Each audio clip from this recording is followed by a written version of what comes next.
You think you can control my life? Kate sneered as she stepped out of the living room, holding a stack of printed bills.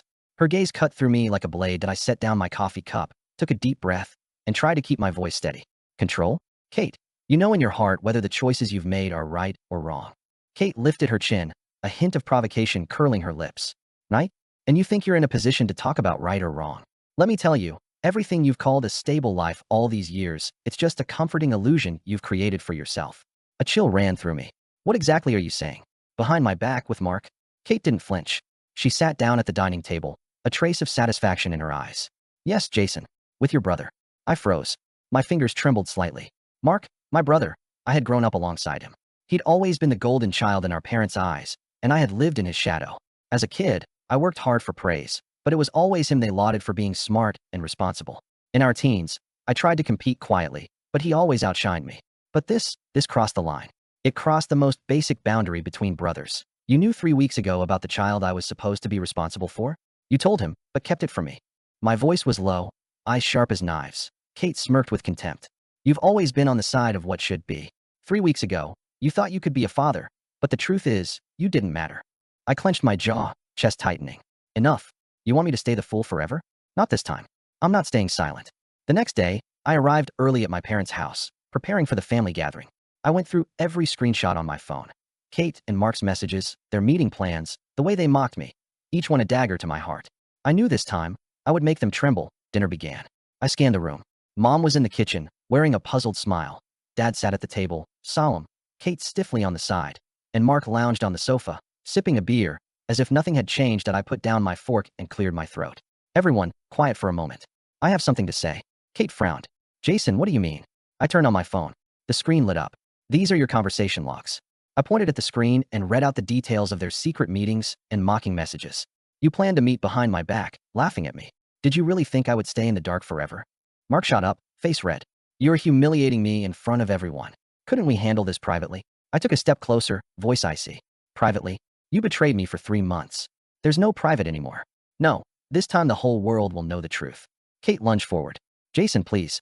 Don't do this. We can explain. I pushed her back. Explain? You destroyed my life with laughter and lies, and now you talk about explanation. Mom's voice trembled.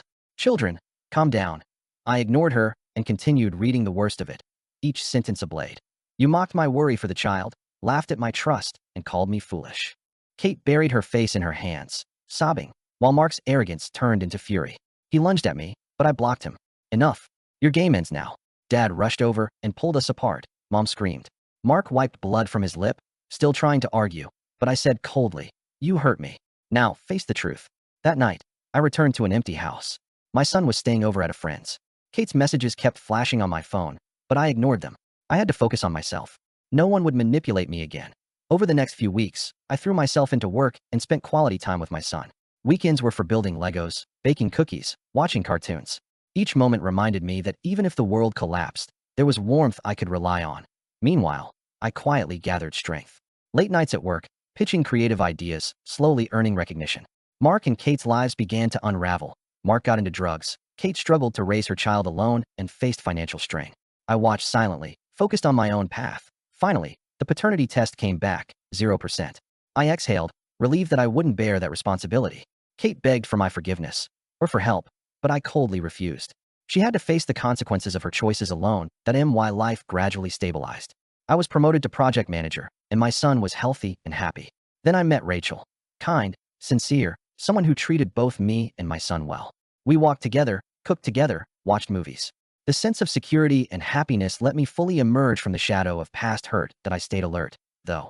Mark and Kate's lives crumbled further. Mark spiraled deeper into drugs, losing friends and family support. Kate faced financial chaos, forced to move back with our parents, confronting unpaid bills and debts. That I knew real revenge wasn't just distance. It was letting them feel the full cost of betrayal. So, quietly, I prepared point one weekend. I attended another family gathering. Kate and Mark were there. I didn't reveal anything immediately. I watched. Mark tried to speak lightly. Jason, calm down. We can talk. I smiled faintly, coldly. Talk. About your drug bills? Or promises you didn't keep? He frowned. You shouldn't, I interrupted. Shouldn't? You ruined my life, and now you lecture me on shouldn't? Too late. Kate whispered. Jason, I know I was wrong. I faced her, my gaze icy. No, you were wrong. 3 months ago, that would have meant nothing. You only know how to use others. I slowly opened my phone, showing every detail of their betrayal to the family. Mom and Dad were shocked. The room fell silent. Kate wept. Mark's face shifted from anger to panic. You thought you could laugh at me? Hide things from me? Look, now the truth is in front of you, I said coldly. Mark trembled. Jason, I didn't think you would. I stepped closer. You didn't think? You hadn't thought of me for 3 months. Now it's your turn to feel fear. Kate begged, please. Jason, don't ruin us. I smiled coldly. You ruined yourselves. That night, I didn't strike a hand, but Mark's expression showed total defeat. He understood I was no longer the passive, tolerating man I had been. Kate cried, realizing there was no mercy left for her. In the following months, Mark's life collapsed. Drugs, isolation, lost family trust. Kate struggled alone with childcare and finances. I didn't interfere, just observed them facing the consequences. Meanwhile, my life regained completeness. Rachel and I created a stable, warm home for my son. Promotions and recognition followed at work.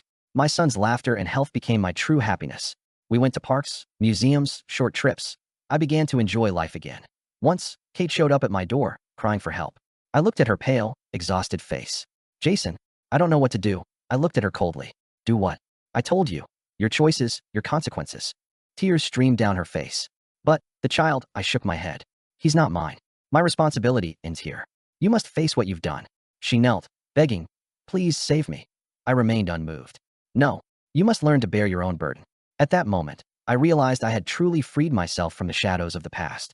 Mark's threats, Kate's lies, all the humiliation, none could touch me now. I had my family, my life, my happiness. I was no longer living in someone else's shadow. Life went on. Rachel, my son, work, all thriving. At family gatherings, I felt no tension, no concern for Kate or Mark. Their lives had their own consequences.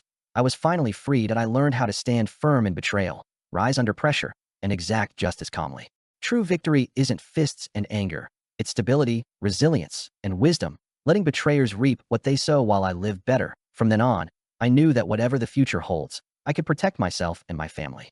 No one could hurt me lightly again. Life isn't perfect, but it's real.